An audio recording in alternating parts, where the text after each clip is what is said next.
गुरु रूप साध संगत जियो वाहिगुरु जी का खालसा वाहिगुरु जी की फतेह। साध संगत जी लड़ीवार जपजी साहिब जी विचार सांझी कंदे अज जपजी साहिब जी छठी पौड़ी जी विचार सांझी करनी है।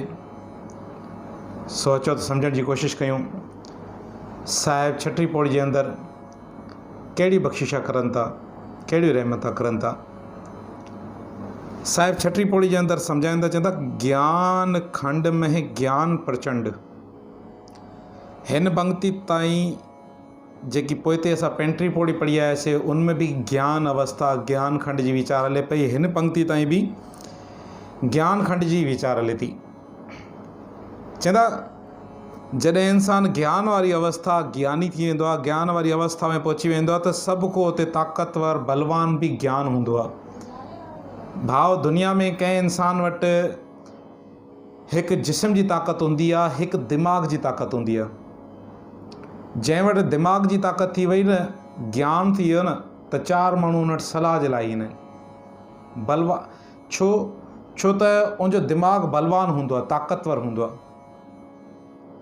उहो अलॻि अलॻि रस्ता कढी ॾींदो आहे। साईं चवंदा जॾहिं इंसान ज्ञान वारी अवस्था में पहुची थो वञे न त उनजो उहा जेकी अवस्था आहे वॾी ताक़तवर आहे।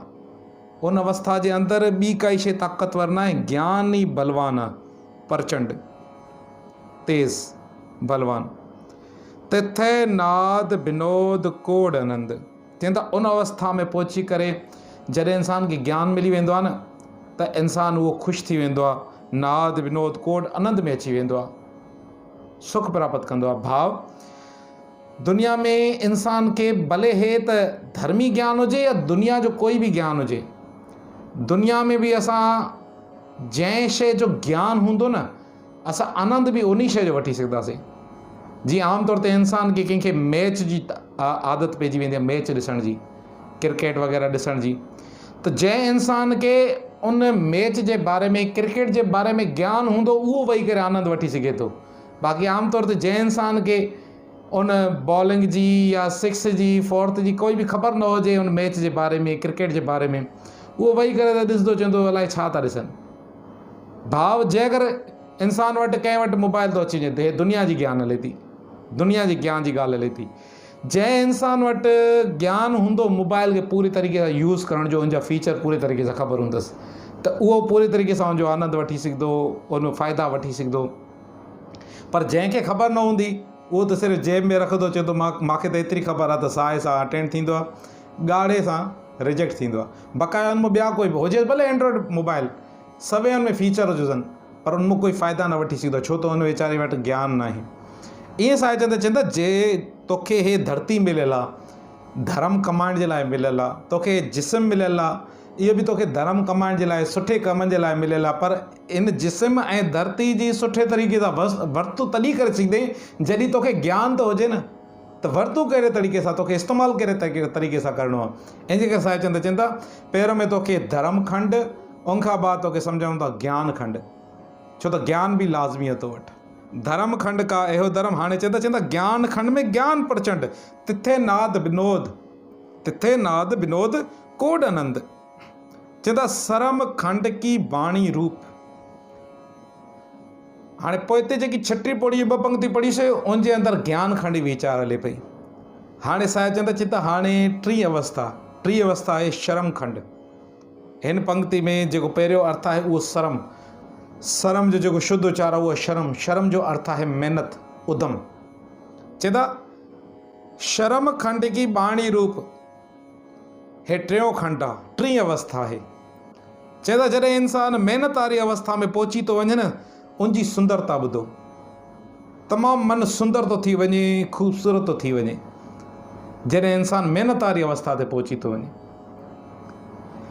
शर्म खंड की बाणी रूप, तिथे घाड़त घड़िए बहुत अनूप।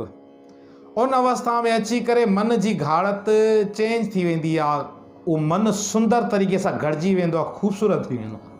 जीअं हिकु सोन घड़िजी वेंदो आहे, जॾहिं सोन घड़िजी थो वञे त इंसान जे जिस्म जे लाइ सुंदरता उनमें लॉकेट मुंडी वग़ैरह डिज़ाइन थी वञे, तीअं चवंदा मन बि तुंहिंजो ख़ूबसूरत थो थी वञे जॾहिं इंसानु महिनत वारी अवस्था में पहुची थो वञे। उते चवंदा तिथे गाड़त घड़ीअ बहुत अनूप, मन सुहिणो थो थी वञे। जॾहिं मन सुहिणो थी वियो न, दुनिया में जेकी बि शइ तो वटि ईंदी न, उनखे बि तूं सुंदरता ॾियण जी कोशिशि कंदी, कॾहिं बि काई शइ तूं बिगाड़दे न। भाव जॾहिं मन बलवान थो थी वञे, ताक़तवर थी वञे, ज्ञान थो अची वञे उन वटि। ऐं उहो जॾहिं ज्ञान अची वियो, ज्ञान खां बाद उन कई महिनत। जॾहिं महिनत कई न, त उन दुनिया में कई क़िस्मनि जूं सहूलियत असांजे लाइ पैदा बि करे सघे थो, छो त उनजो मन ख़ूबसूरत थियल आहे। मन पंहिंजे खे अजायो नथो वञणु छॾे। साहिब फरमाईंदा चवनि था तिथे गाड़त घड़ीअ बहुत अनूप, उते मन जी सुंदरता वधी वेंदी आहे, मन ख़ूबसूरत थी वेंदो आहे। पर साहिब चवंदा जॾहिं ताकिया गला कथिया न जाए, पर उन जूं ॻाल्हियूं जेके आहिनि न, कथन करण खां मथे आहिनि, बयानु करण खां परे आहिनि। ताकिया गला कथिया न जाए, पर जे अगरि कोई हठ कंदो न, त मां साईं बयानु करे सघां थो, इन जी सॼी वीचार बयानु करे सघां थो, त जेको महिनत वारी अवस्था में पहुची थो वञे। साहिब चवंदा उहो दुनिया में हितो खपी सघे थो, पर महिनत वारी अवस्था बयानु करण खां अञा मथे आहे। जेको कहे पिछे पछताए, बाद में पछताईंदो त मां हो छो जतन करे छॾियो, मां फालतू जतन कयो। हे त वॾी अवस्था आहे, महिनत वारी अवस्था। भाव जॾहिं इंसानु महिनत ईंदो आहे न, कुझु बि करे सघे थो। जॾहिं सची दिलि सां, ज्ञान सां, लगन सां हिकिड़ी महिनत करे न, कुझु बि पाए सघे थो। चवंदा ताकिया गल्ला कथिया न जाए, जेको कहे पिछे पछताए। तिथे घड़ीअ उन अवस्था में पहुचण सां, तिथे घड़ीअ सुरत मत मन बुद्ध। वैसे इन 4 ॻाल्हियुनि जो संग्रह गॾु तोड़ गॾु त ॻाल्हि हिकिड़ी थिए थी, उहा आहे समझ वीचार बुद्ध। पर गुरबाणी अनुसार मनु खे चयो वियो आहे जंहिंजे अंदरि बंदो वीचार रखंदो आहे, ऐं सुरत खे चयो वियो आहे जातो वीचार वठे थो, जातो वीचार वठे थो। सुरती खे चयो वियो आहे सुरत। मनु खे चयो आहे जाते उहो रखे थो।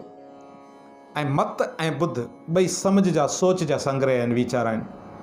चवंदा उन अवस्था में पहुची करे इंसान जो जेको मन आहे न, रखण वारी जॻह, उहा बि त घटिजी थी वञे। पर जेके उनजे अंदरि वीचार रखजनि थियूं, उहे बि वीचारा बि सुहिणियूं रखजनि थियूं।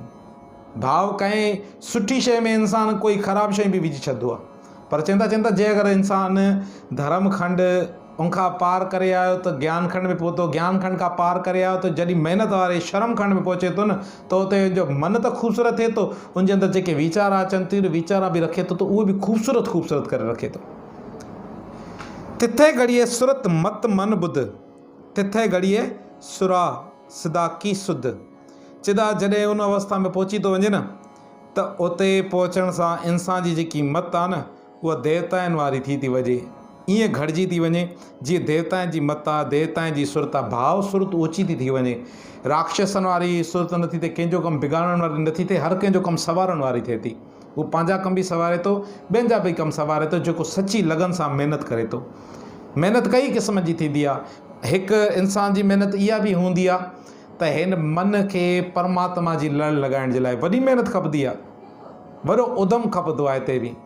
पर चवंदा जॾहिं इहा उधम वारी अवस्था में पहुची थो वञे न, चवंदा उनजी सुरत, उनजो जेकी मन जी ख़ूबसूरती आहे न, उनजो मन अहिड़ो थो थी वञे, जीअं सोच आहे न, उहा अहिड़ी थी वञे जीअं देवताउनि वारी थी वञे, जीअं सुरनि ऐं सिद्धनि वारी थी वञे।